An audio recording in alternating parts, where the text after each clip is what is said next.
దండకారుణ్యంలో మేడారమనేది కాకతీయుల కాలంలో ఒక పరగణ. ఆ పరగణాకి రాజు మేడరాజు.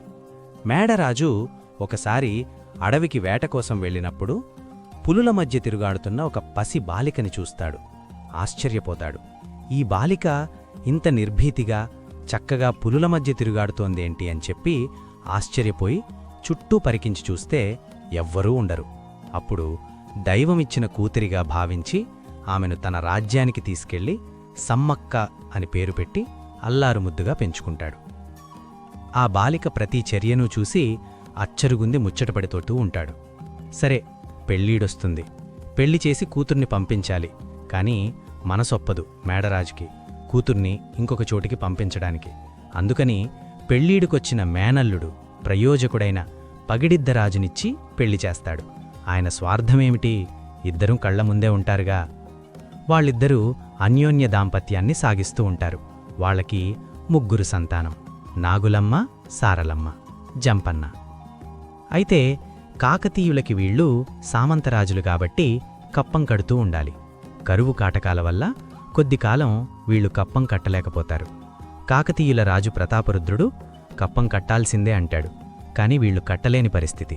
దాంతోటి కాకతీయ సైన్యం ఈ మేడారం మీదకి యుద్ధానికొస్తారు. ఆ యుద్ధంలో సమ్మక్క భర్త పగిడిద్దరాజు, సమ్మక్క కూతుర్లిద్దరు సారలమ్మ, నాగులమ్మ చనిపోతారు. అప్పటికే సమ్మక్క కూతురైన సారలమ్మకు గోవిందరాజులతో వివాహమవుతుంది. గోవిందరాజులు కూడా ఆ యుద్ధంలో వీరమరణం పొందుతారు. ఈ విషయం తెలిసిన జంపన్న తండ్రి చనిపోయి, బావుమరిది చనిపోయి, 2 సిస్టర్స్ చనిపోయి ఇక ఈ జీవితం వ్యర్థం అనుకుని జంపన్న వాగులోకి దూకేసి ఆత్మార్పణ చేసుకుంటాడు.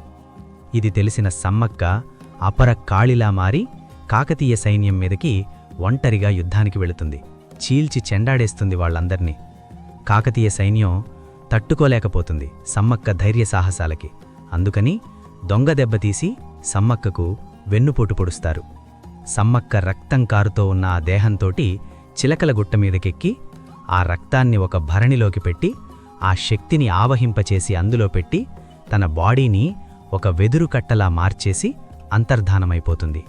సమ్మక్కాల అంతర్ధానమైపోవడాన్ని చూసిన ప్రతాపరుద్రుడు అచ్చెరువెంది, ఓ, ఈమె సాధారణ మహిళ కాదు, వనదేవత, దుర్గా అని అప్పట్నుంచి ఆమెను అక్కడ ప్రతిష్ఠించి 2 ఏళ్లకొకసారి జాతర చేయడం ప్రారంభించాడు. వీడియో నచ్చినవారు కామెంట్స్ చేసి ఛానల్ సబ్స్క్రైబ్ చేయండి.